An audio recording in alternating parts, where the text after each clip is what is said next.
Hi everyone, my name is Chris. I'm very proudly on the autism spectrum with Asperger's. I went to 3 different schools when I was growing up. I went to Fairhills Primary School, Wanturna College and RMIT TAFE, all in Victoria. And I had a pretty good time, really, on the whole. I had a series of really good teachers and some teachers that I don't think really knew how to handle me. The teachers that were great, probably the one I'd give a shout out to most of all would be Christine Horvath, who was my Year 7 transition coordinator. And what she did well, I might start with sharing what I found challenging. I was a student who was very anxious. I could get worked up about all sorts of funny things that your typical teacher would never perceive.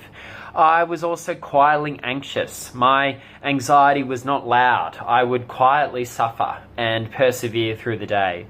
And this Year 7 transition coordinator, Christine Horvath, was remarkable at understanding my different needs. She would listen to my mum talk about what my trigger points of my anxiety were.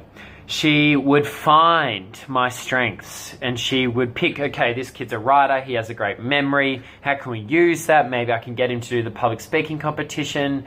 How can I make this new environment like swimming sports or Year 7 camp, how can I make that safe for Chris? Like, she would actively go through that inquiry and workshop that with mum, and I think I was very blessed to have that person in my life.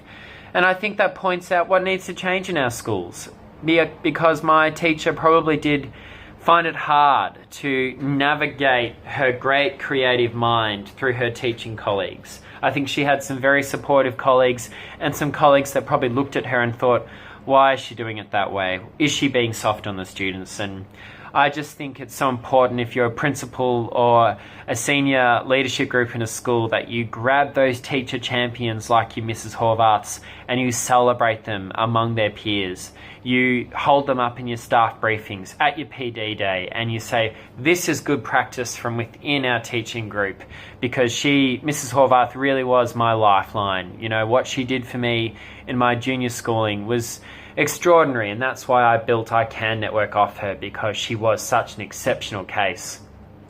So they're the things that need to change. We know the funding model needs to change, we know our teacher champions need to be profiled, and we know our classroom teachers need to seize the different creative minds that are your students on the spectrum. These students, they can make you better teachers. They can make your curriculum more interesting, because when you close the gap between their creative mind and the general curriculum and fill it with all the different case studies and different interests that these students have, you can make the curriculum more interesting for every single student. So they are there in your class to make you a better teacher and to make school better for all the students. So use them as much as possible. They're an absolute blessing, and I thank every day for the teacher, Mrs. Horvath, that I have, because she really did. You know, every single day I will be Christine Horvath's student. She was just that good. She's no longer in my life. She passed away at the end of my Year 12, and I feel an enormous responsibility to look after her legacy. So watching this video is another way I can promote that legacy. Thank you.